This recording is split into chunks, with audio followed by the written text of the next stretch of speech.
You lie down on the step, turning onto your side so that the blanket covers you more completely. The stone holds you as gently as wood, as gently as a hand. The lantern light reaches your closed lids and paints them with a warm color you cannot name. Your breath is slow, then slower. The river keeps time because you no longer need to. You are already far inside the safe part of night. The lantern keeps its circle. The river keeps its course. The rain, if it returns, will arrive like a soft idea. Everything that needed carrying has been given to water. Everything that needed light has been given to the flame. All that remains is what remains at the end of every kind day, the permission to sleep. You are welcome to sleep. You are safe to sleep. The lantern will burn long enough for you not to wonder whether it will. The river will move long enough for you not to wonder whether it does. Between them, a bridge of quiet has been built, and you are the only traveler it needs to hold. Close your eyes the last small distance. Breathe the last small length. The rest will happen by itself. From the river's quiet steps, you follow a narrow lane that keeps close to itself, the rain smoothing the cobbles until they shine like worn coins. Eaves and awnings lean out in kindness. Water gathers and lets go in soft threads. A door appears where you half expected it. A tall, calm door of dark wood with a brass handle shaped by many patient hands. The brass is warm even in rain. When you press down, a small bell rings somewhere, a silver sound that knows how to be brief. Inside, the air is a soft embrace. At once, there is the scent of paper and cloth and polished wood, a calm mixture quietly sweet like vanilla where it lives in old pages, a hint of dust that has learned its manners, and the clean, damp breath of coats drying by the door. The smell as time slowed down. The smell as stories becoming gentle with years. You stand and breathe it once, then again. You did not know you had been missing this exact thing until it returned. The foyer is simple and welcoming. A stand to hold umbrellas, a bench with a woven seat, a small mat for shoes that want to rest. A handwritten card on the wall says only, quiet please, and the script itself is quiet. The floorboards under you are broad and dark, with a sheen that speaks of years of careful hands and soft cloths. Farther in, light pools like warm tea across long tables. The rain presses kindly on high windows, and the sound becomes part of the architecture. You pass beneath an arch and enter the reading room.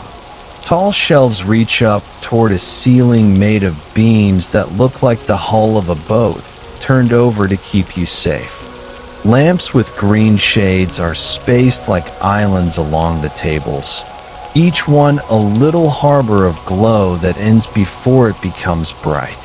A clock with a cream face and steady hands keeps a private time, not the hour you owe, but the hour you have. It ticks like a cat breathing. It does not hurry anyone. Along one wall, a ladder rests against a rail, waiting to be asked to help and equally content not to be. Dust motes drift in the lamplight with no place to be and no reason to arrive. Their laziness is contagious in the most generous way. The rain writes dusk blue shapes on the windows and then erases them and then writes them again. The whole room hums in a low, kind key, the frequency of kept promises and well-loved routines. You find a chair that seems to recognize you. It's what has been turned smooth by years of steady use. And the seat gives a fraction where you sit, an old, understanding cushion. The table before you is large enough for maps and manuscripts and empty enough to invite rest. The grain runs in long lines, a river of wood under your palms. You lay your hands flat and feel warmth coming up to meet them. Your shoulders drop as if they remember the exact place on your back where this chair has always fit. Something small and soft moves at the fringe of the light. A cat, gray as mist caught in fur, steps from the shadow with the grave courtesy of old librarians. It pauses, decides you are safe, threads its tail around the leg of your chair, and settles beside your foot as neatly as a bookmark. Its purr is so low you hear it more in your palm when you reach down than in your ear. The purr vibrates through your knuckles and persuades the last small places in your hands to loosen. Along the far wall stands a card catalog, rows of narrow drawers with brass pulls and little windows for typed labels. You rise and walk to it, not to look for anything, but to slide a drawer open and hear the sound of small words moving in their wooden home. The cards whisper in their paper voices. Names and titles and subjects rustle like rain on a different kind of roof. You let one card come forward and then slide back, and then you close the drawer and watch the label's tiny frame catch the lamplight before the shadow returns. A librarian appears from an aisle, a person whose footsteps know how to be soft and whose eyes know how to greet without speaking. They nod as if to say, "You have found the right weather." In the distance, another set of steps, a ladder rolled a small way, the brush of cloth against cloth, the almost sound of a page being persuaded to turn. Somewhere, a stamp touches paper and lifts again with the gentlest thump, a sound that decides for you that any date it marks is generously far away. You return to your place and let your elbows anchor themselves on the table. Before you, as if it had known you would come, lies a book bound in cloth the color of river night. The title is simple and exact, Rain's Letters. You open the cover, and the inside smell rises, a little deeper, a little sweeter, the perfume of lignin and linen thread, the breath of a binder who took their time. The first page has a softness in it, as if it has been turned many times by quiet hands not hurrying to arrive anywhere at all. The book describes the sound of water on slate and tin, on leaves and leather, on roofs and rails, and every description folds into the one around you. The words travel slowly, choosing the long vowels, the easy consonants. Here and there, a sentence pauses to watch a drop form and fall. You read without effort, or perhaps you let the page read you. Your breath and the story arrive at an agreement, and on the new line, out as the line reaches its end, the pattern arranges itself. You only follow. You let yourself notice the places where your body still holds. The book seems to notice too and offers instructions disguised as images. Unclasp the jaw as if untying a silk ribbon. Smooth the brow like the palm of your hand across a new page. Let the tongue rest from the roof of the mouth as if setting a brush back in its jar. Allow the shoulders to lower. With the quiet thud of a volume, return to a shelf that fits it perfectly. Your neck elongates a fraction. The spine becomes a bookmark in a well-loved novel. Straight not from effort, but from having found its place. In the lamplight, the cat needs the air once, twice, 3 times, then tucks its paws under and becomes a small, round promise. The purr remains, a current through the room, bringing warmth to your ankles, then calves, than the backs of your knees. Your feet no longer rehearse their long day. They stop remembering the places they were and accept the fact that, for now, their work is to be warm. You lift your eyes and let them wander the shelves. Old spines with gold letters, soft blue cloth, reds that have worn themselves into earth, leathers dark as river stones. Some titles catch the lamp and become briefly legible, like stars appearing between thin clouds, then gently vanish again. History sleeps beside poetry.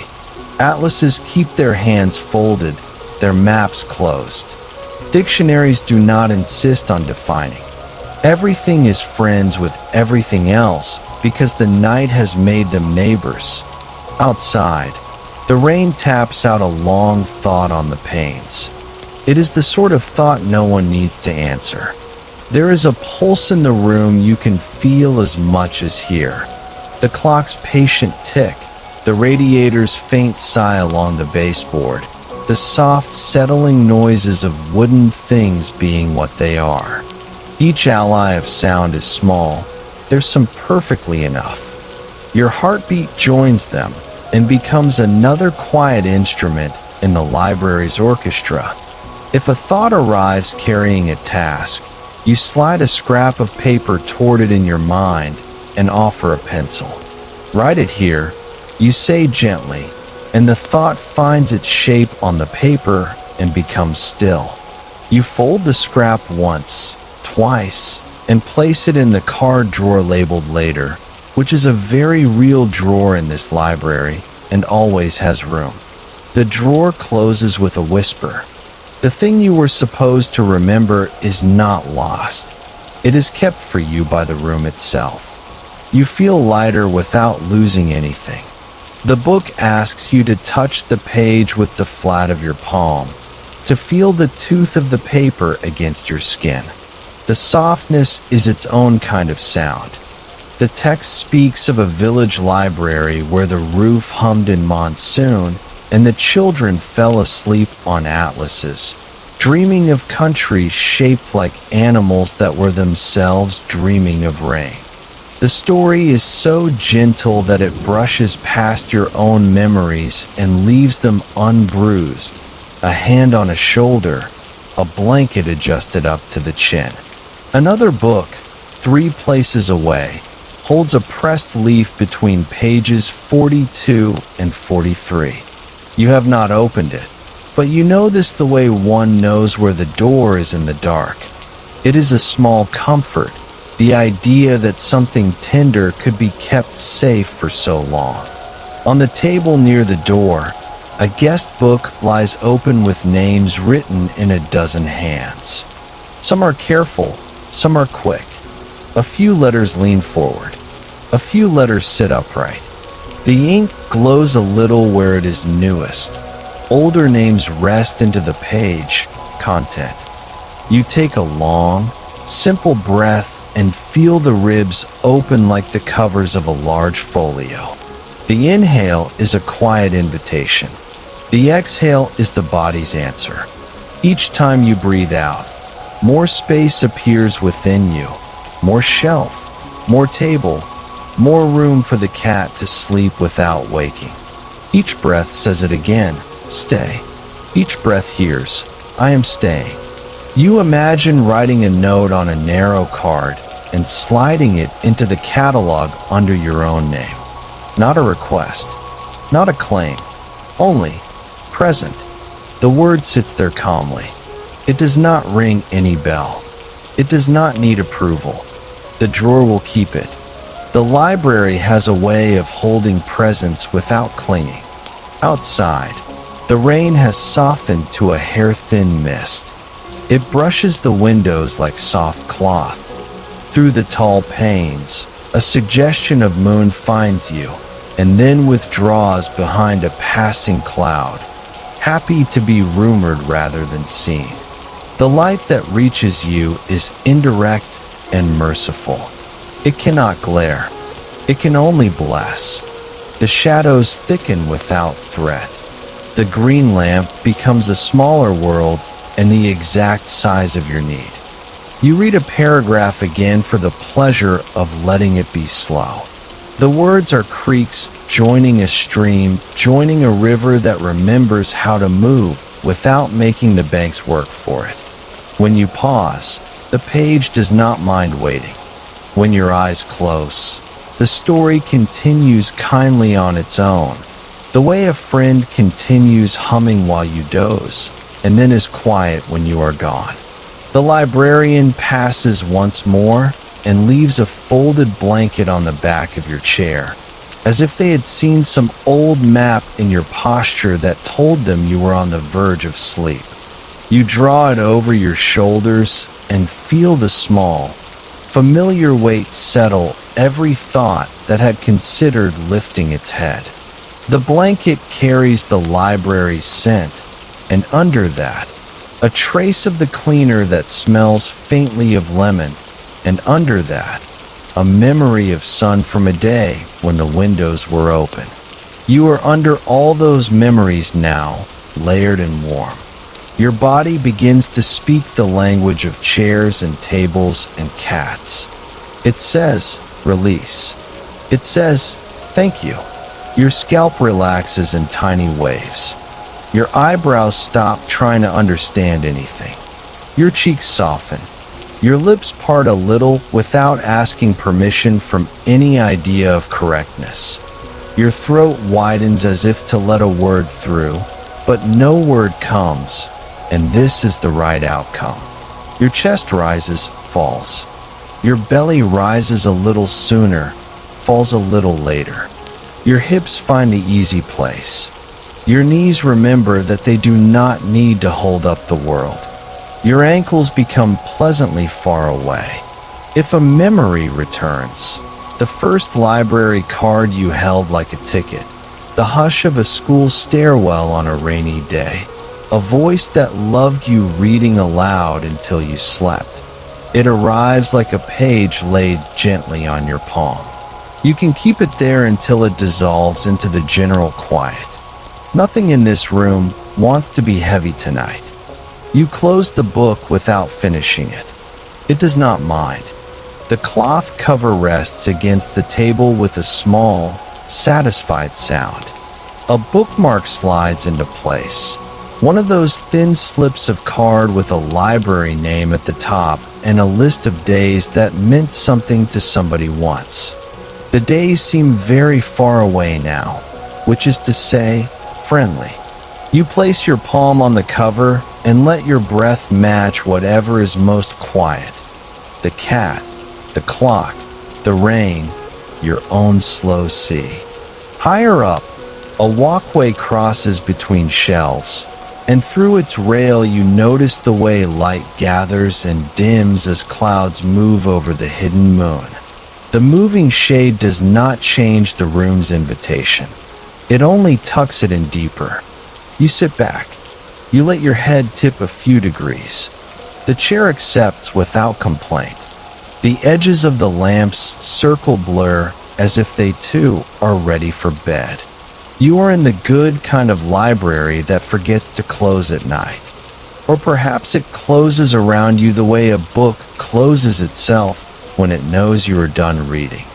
In either case, you remain exactly as you are, a person with a warm blanket, a quiet cat, a book that smells like kindness and rain, a room that has been practicing safety for 100 years. If a door is locked, it is to keep out hurry. If a light is dimmed, it is to let sleep find the easiest path. You might imagine a letter you will write to the rain, something small and true. Thank you for the stairs of sound you made on the window. Thank you for washing the day into the gutter and sending it away. Thank you for inventing this library again tonight and finding me a chair within it. You do not need paper. You do not need a stamp. The letter places itself between two pages of the air and becomes a page in the library of this room. The cat shifts once and makes that careful circle cats make before choosing to be perfect. then it does not move at all. A radiator along the baseboard offers a small, new sigh, and warmth deepens by an exact degree. The purr and the sigh become a duet. You have never had to applaud such a performance. You are the beneficiary of it merely by being here. The rain decides to be silent for a while. Your breath becomes the weather. The clock agrees. The room agrees. The story agrees. Even your thoughts agree, which is their finest courtesy. You can feel, in the high places of the library you cannot see from here, a dimness that is the color of sleep. The shelves are lined with spines that do not mind being unread tonight. The floor is ready to hold every footstep you do not take. You set your hand to your shoulder and feel the warmth there. Then your hand grows curious and finds your heart, a soft knocking in a quiet house, the last visitor leaving by the gentlest door. You do not need to answer. It is not a question. It is an assurance. The rhythm slows because safety teaches it how. If, beyond the window, the cloud thins and the moon's idea returns, its light will pass through glass and land on the table like a page that glows without words. You might see it, or you might sleep through it. Either is correct. The moon does not require witnesses to be moon. It is enough that it is there, as it is enough that you are here. Your eyelids lower with the same soft finality as a book finding its last inch of travel to closed. The hinge does not complain. The air approves. The chair approves. The cat, who has become a small, warm weight against your foot, approves. You sink to the precise level where listening becomes drifting, and drifting becomes being carried, and being carried becomes sleep. And so the library keeps watch. The smell of paper and wood like a steady hand on your shoulder, the lamps low, the rain sometimes present and sometimes not, the clock knowing the time without needing to say it. You are safe. You are allowed. You are welcome. If there is another story, it can wait until the morning. If there is a moon behind clouds, it will be there when you wake, or it will be elsewhere being moon for someone else. For now, there is only this, the hush between pages, the warmth under a blanket, the kindness of old rooms, and the way your breath turns into the softest sort of rain. You drift the small last distance. The room draws its cover closed. The world agrees to be quiet. The story sleeps with you. When you step back out from the quiet door of the library, the street has become a softer version of itself. Rain still stitches the night together, but the thread is thinner now, a fine seam rather than a downpour. The sky is a deep linen with pale places where the moon presses its face and then pulls it away, shy and kind. Eaves drop clear beads into puddles that hold small, hazy moons of their own, each one arriving and vanishing without a sound. You follow the lane without choosing, and the lane, pleased to be trusted, brings you to a small room above a doorway lit by a respectful lamp. Inside, the room is simple and clean, as if it too has been reading. A bed stands by a window with wooden panes, the sill wide enough for a cup, a book, a folded hand. The curtain is thin cotton, pale enough that light can pass and quiet enough that light never shouts. You set your things down with the relief of a traveler who has found the precise place their body meant all evening, the way a bookmark eventually finds its page again. The window is bright in a low way. It does not shine so much as it breathes. Beyond the glass, the world arranges itself around a moon that is present even when hidden. You sit on the edge of the bed and let your breath introduce itself to the room. Slow, easy, friendly. The mattress meets you the way a shoreline meets a wave, giving just enough, asking nothing.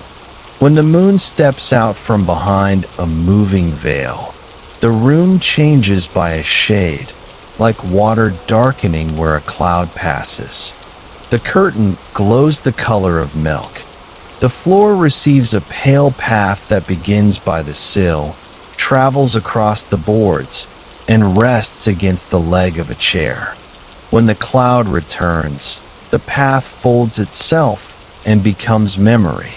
The rhythm of appearing and softening is so natural that your shoulders obey it, brightening a little on the inhale, resting deeper on the exhale.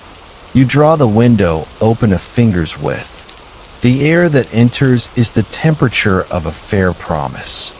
It carries the after scent of rain and the distant chalk of old stone touched by weather. The sound of outside becomes inside without disturbing anything. The narrow tick of a downspout, the sigh of leaves that have taken their drink and now confer, the far hush of tires on wet road, more idea than sound. You rest your palms on the coverlet, and your fingers learn the weave, cotton crossing cotton, a simple pattern that pleases the skin for being honest. Clouds graze the moon and move on. Each time the light returns, it shows you the room as if for the first time. A framed print of water and sky above the small desk. A simple jug with a single fern curling like a green ear. The soft sheen along the curve of a wooden chair's back. Each time the light goes, the room becomes gentler. There are no abrupt changes. There is only the assurance that the world can be many ways and you will still be held. You inch up on the bed and pull the blanket to your lap. Its weight announces itself to your thighs and then slowly makes friends with your knees and shins. Your feet, still warm from walking, slip under and decide they have arrived. The pillow is unpretentious and perfect. When your head finds it, some deep muscle in your neck thanks you quietly and retires for the night. Your face notices it does not need to arrange itself anymore. It can be the shape it is when no one is looking, which is to say, exactly right. The moon appears again. This time it is brighter, not sharp, never sharp, but bolder, like someone who has stood at the edge of a doorway long enough and now steps inside. The curtain becomes a soft screen for a moving play with only two characters, light and cloud. The light does not mind sharing the stage. The cloud is a kind actor, never blocking, never insisting. Together they tell a story about how it is possible to be clear and covered at once, seen and secret, bright and tender. The story suits sleep. Your breathing begins to open in the lower rooms of your ribs, the rooms that always smell of safe things. The belly rises a fraction before the chest. The chest follows without reaching. Both fall together with a happiness so quiet you feel it rather than hear it. You did not ask your breath to do this. The night taught it, and your body remembered. When a little wind passes over the roof, the rafters answer with a soft, settled creak, the kind of sound that tells you the house has seen weather and learned how to bend. On the windowsill, beads of water assemble like small, patient explorers. A drop fattens at the wood's edge, trembles, and then, choosing, leans and falls. The path it leaves is a thin, clean line, a tiny river that immediately becomes part of the sill's darker grain.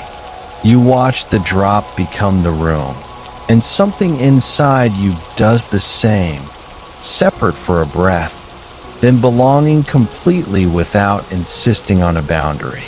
You could think of names for this sensation, but there is no need. It is enough to let it be itself. A moth arrives and presses its paper wings against the pane. Its body makes a small comma in the evening's sentence. When the moon is strong, the moth is still. When the cloud returns, it stirs and finds another place to rest.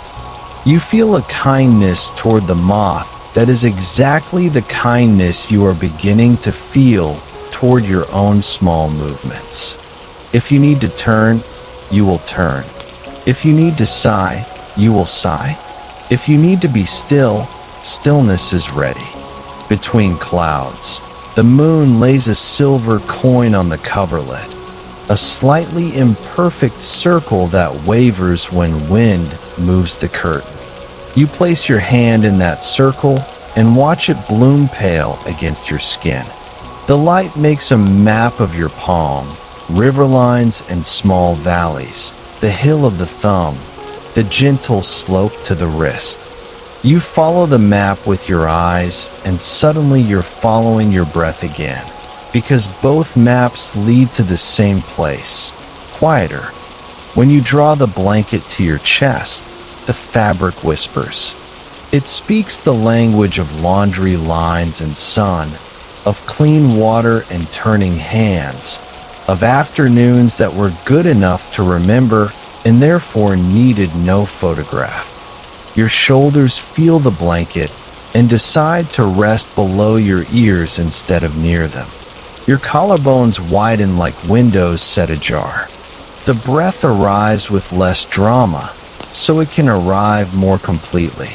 Cloud shadow travels across the ceiling in gray lakes that deepen and then drain, deepen and drain.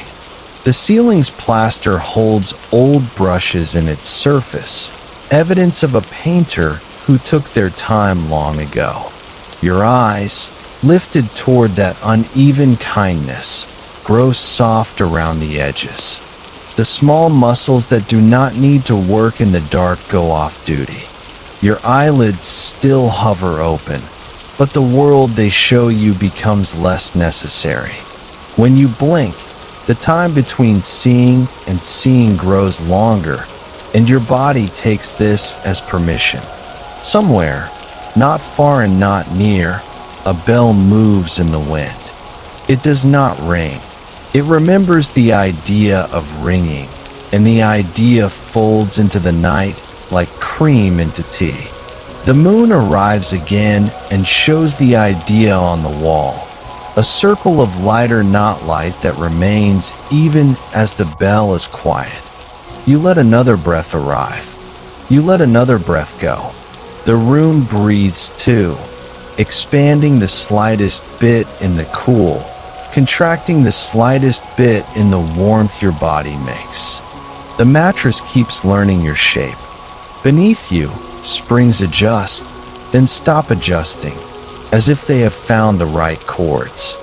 Your hips become heavier in the kind way, pressed into a familiarity older than this room.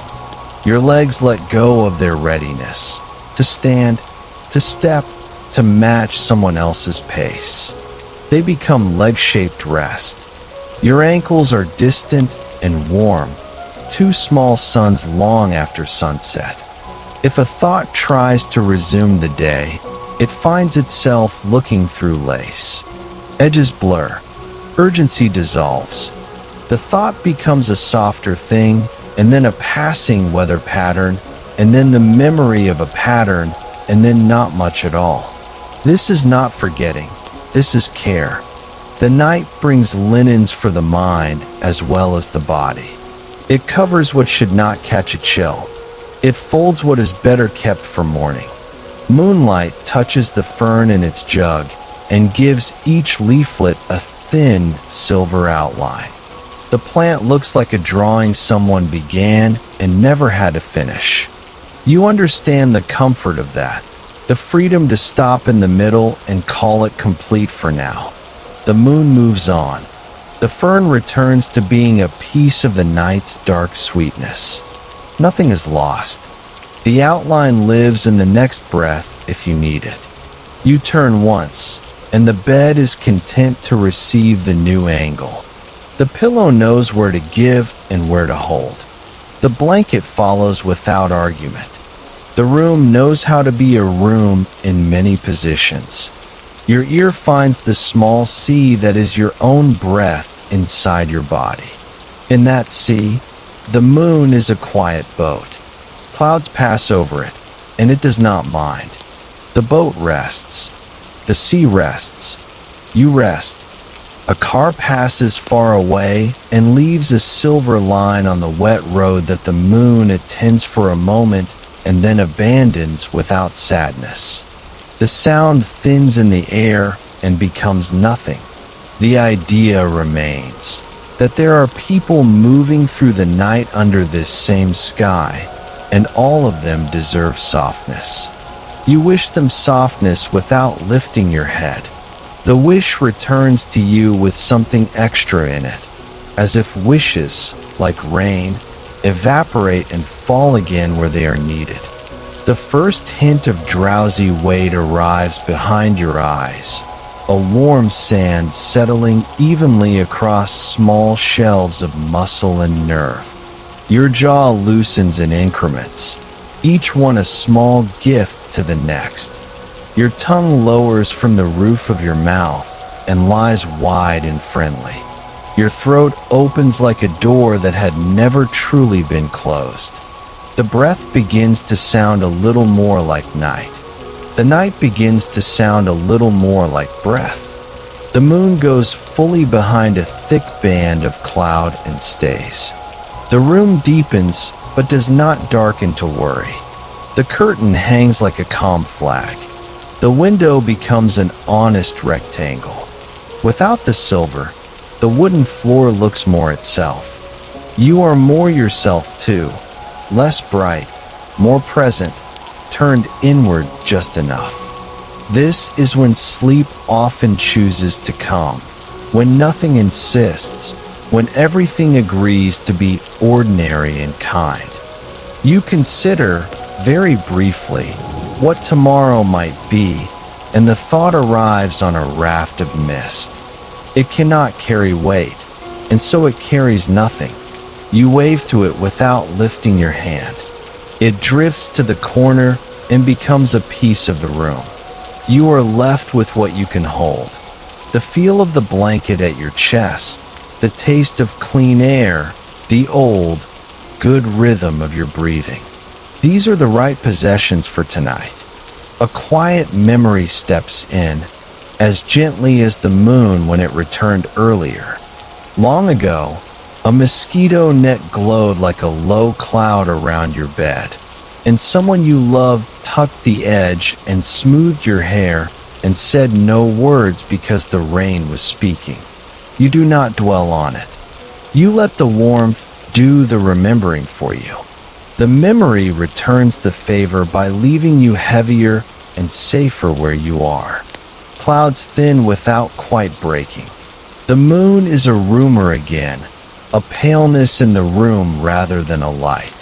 This is the perfect version of moonlight for sleeping, the idea of it. Ideas are easy to carry into dreams.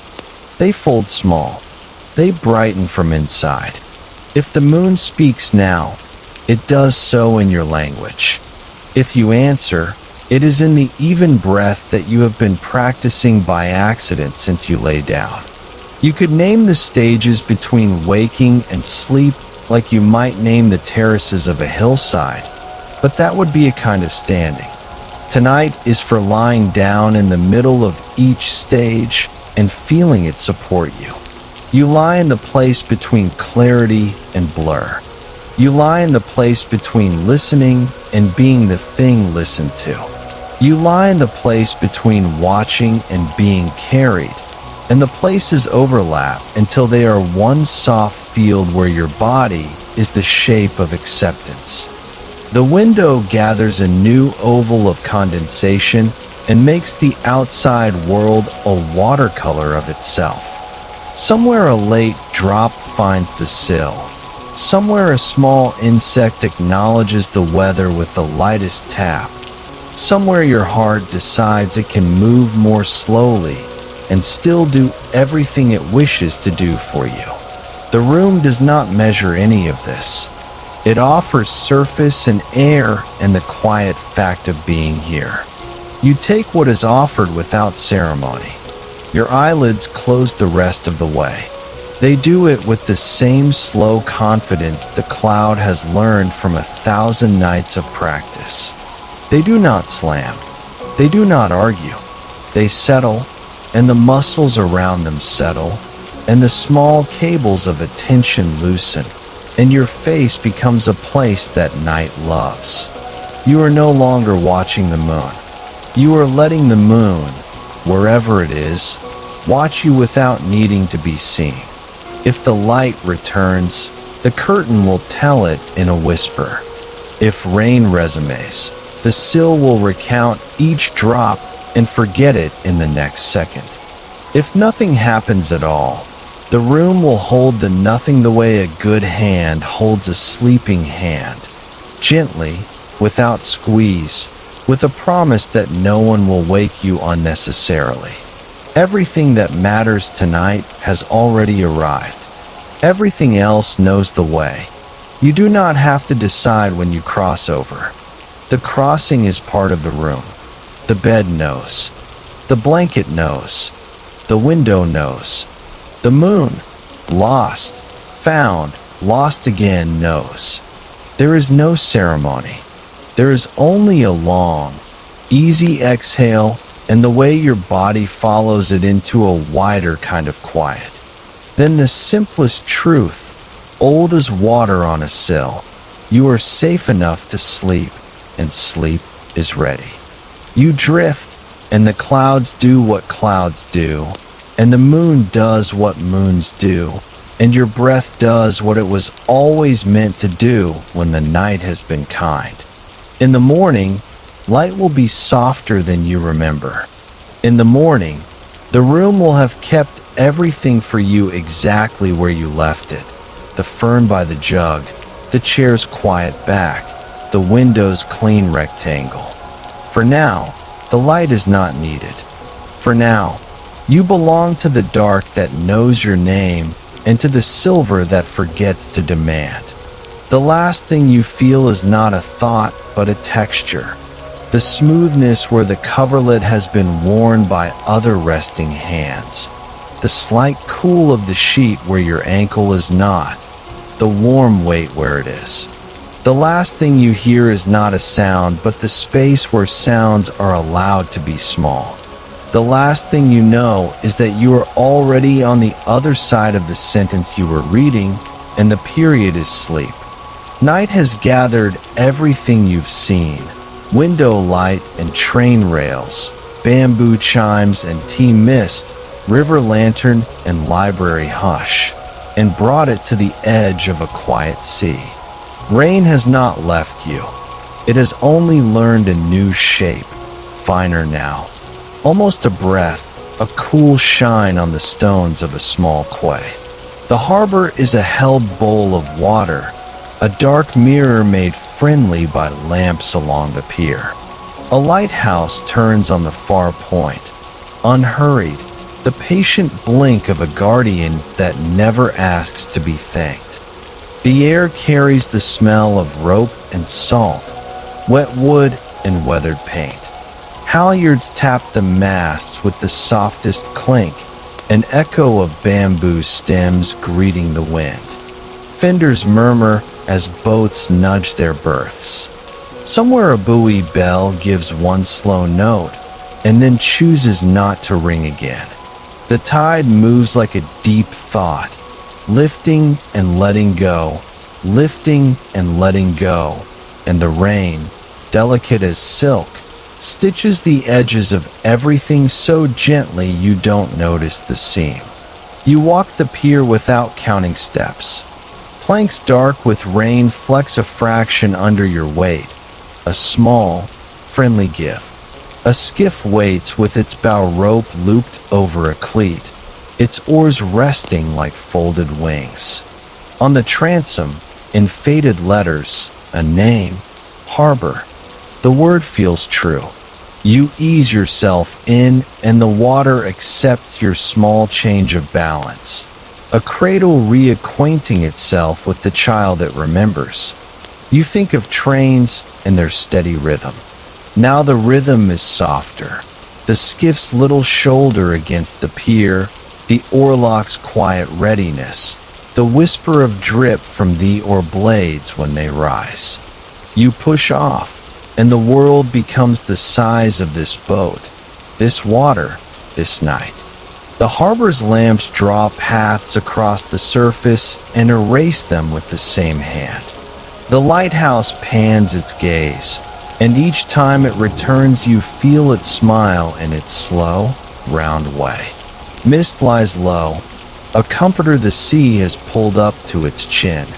You row in long, easy arcs, not to travel far, only to place yourself deeper inside the quiet. The skiff goes where a body goes when the day has said enough, a little forward, a lot inward. Rain makes silver freckles on the water. Each freckle lasts an instant and then becomes the sea again, the way a thought appears and then becomes breath. The oars move and you recognize a lesson you have heard all along. Nothing tonight requires effort. It requires permission. You give it permission to be simple. You give yourself permission to be carried. The harbor does the rest. On the far side of the basin, a row of boathouses hunker together, roofs sloping like shoulders in a shared coat. Their doors are painted in sea-soft colors, tide green, fog blue, lamplight yellow, each with a round porthole that glows low and kind. In one, a door stands open a little, and warm light spills onto the water in a calm stripe. You pull the skiff to the cleat and hear the rope's wet fibers settle with a sigh. The dock speaks its small wooden creaks, the language of acceptance. Inside the boathouse, the world is the color of sleep. A lamp behind a glass shade lives on a shelf beside a tin of tea and a coil of line. Ribs of the building show their old nails and old knots. The rafters hold the smell of sun from summers you didn't have to be here to know. A bench waits with a folded wool blanket and a pillow like a small cloud. Rain writes its faint script on the corrugated roof, and the sound sinks into the wood and then into you. You move with the slowness you've earned. Wet jacket on a peg. Shoes by the door, rain gathering and descending from their heels. A patient tick, tick, tick to the floor. Your hands find the kettle as if they were told about it in a letter. The water begins to hum and then to speak in small, round syllables, and the lamp's circle warms the wooden slats the way a sunbeam warms a cat. When the kettle sighs, you pour, and steam rises like a pale plant that grows only at night. You wrap the blanket around your shoulders and sit on the bench. The wool is the right weight, an anchor that needs no chain. Heat travels through your palms from the cup and reaches your chest, as if it has always been welcome. You take one sip and it goes everywhere. Library, river, tea hill, bamboo, window, moon. They do not line up. They nest. They make a home together inside you. Hands slacken first. Fingers rest not as tools, but as themselves, curled lightly around warmth. Forearms soften as if a tide has let out, leaving smooth sand where effort used to be. Your shoulders move down and back the smallest distance, and that is enough to give your breath more room. The breath does what it loves best when it is trusted. It deepens without drama. Lower ribs open like shutters. The chest follows, never hurrying to be first. The exhale takes its time going, as the lighthouse takes its time returning. You lie down the way a leaf lands on water, not falling, arriving. The blanket becomes a shoreline rising to meet your weight. The pillow lifts your head to the height sleep prefers.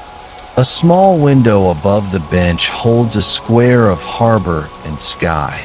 The rain beads, joins, slides, the same gentle handwriting you've been reading all this while. The boathouse smells faintly of rope and cedar, of tea and a page left open to dry, of weathered paint and old sun. Nothing in this room is eager. Everything is ready. A gull murmurs from a piling, half dream, half bird. The buoy bell remembers its note and smiles to itself. Somewhere a hatch closes with the humility good hinges learn. You feel the motion of the harbor without moving. The boat's soft nudge to the dock, the deep, slow body of the tide, the skin of water wrinkling under rain and smoothing again in the same breath. Everything rocks so slightly you could call it stillness and be correct. In that near stillness, you review nothing. Plans loosen and sink like pebbles into sand.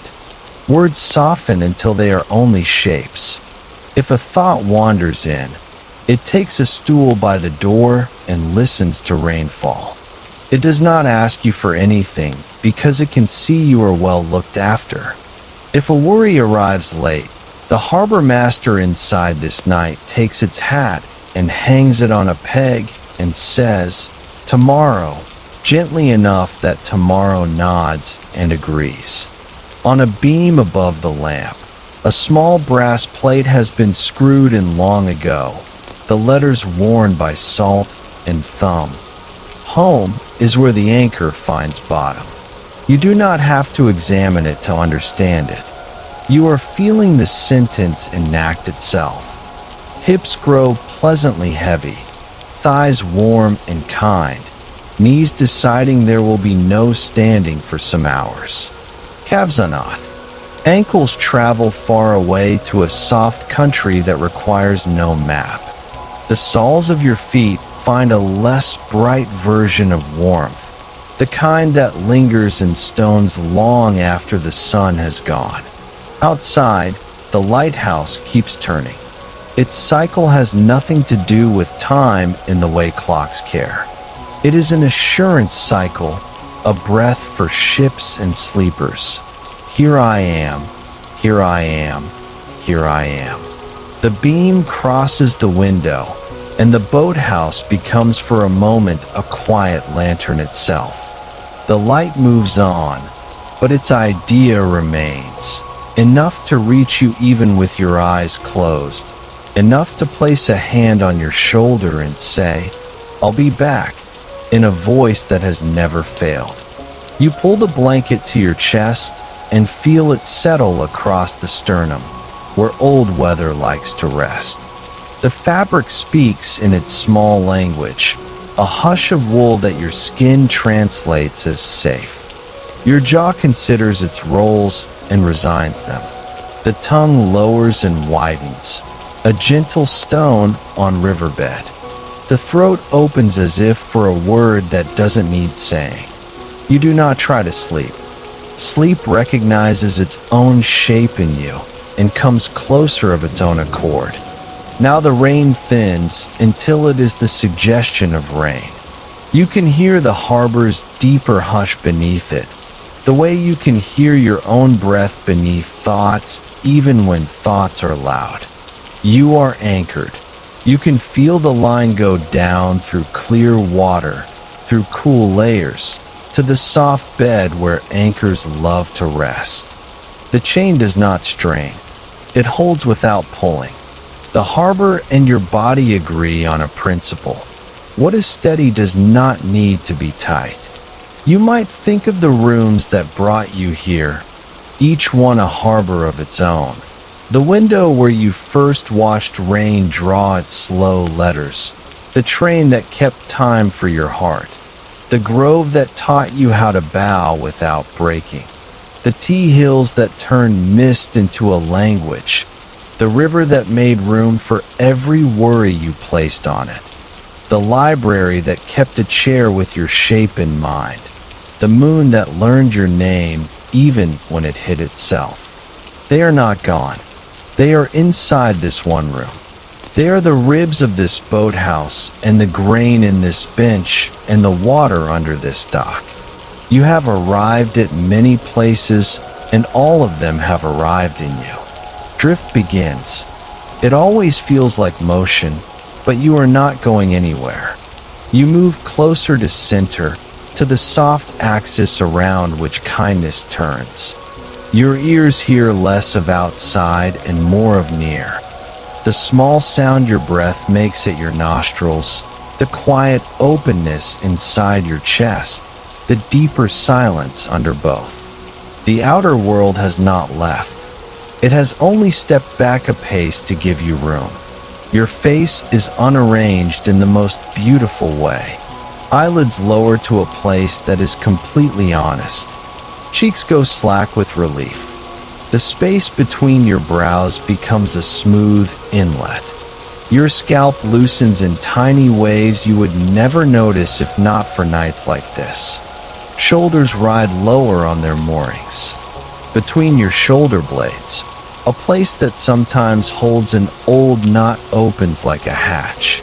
Air comes in and out. Warmth pools where it wishes. If a dream wishes to begin, it will do so the way a small boat leaves its berth, slowly, after checking whether it already knows, after greeting the neighbors without a wake. You may see the lighthouse again, closer now, its stair curving up and up. You may hear the bamboo in the halyards, the tea in the steam, the library's cat stepping from one beam of sun to the next across the floorboards of your memory. Or you may see only gray, kind gray, rain's favorite color, and within it feel the softness that 1,000 nights have taught it to carry. No one will call you tonight. If the bell speaks, it will be to the fog. If a gull turns, it will be the slow turn of someone dreaming of thermals. The tide will change without ceremony. The harbor will receive the change without complaint. The anchor will write a short note to the bottom, still here. The bottom will reply, as always. You do not need to hold the blanket. The blanket holds you. You do not need to count the breath. The breath counts you and is content that you are one. You do not need to watch the light. The light has watched seas darker and sleep deeper and will do so again. Your work ended some paragraphs ago, or perhaps earlier, in the library, at the river, in the hills. What remains is uniform and gentle. What remains is rest. If there is one more thought, it is not a sentence, but a picture. A small card in a catalog with your name and a single word, arrived. The drawer closes without a sound. The rain signs its name at the bottom of the page and lays the pen down. You turn, if you turn at all, by an inch. The bench becomes sure, your body becomes tied. The boathouse becomes a room built of everything that ever kept you safe. Then even the picture softens, as pictures do when a fog rolls in from water. The lighthouse completes another turn and another. The harbor goes on being harbor. The night goes on being night. And you go on being held, until the line between you and holding disappears in the old, good way. Sleep is here. It is not separate. It is not earned. It is the place you have been walking toward with every soft step, and the place that has been walking toward you since the first drop touched the window.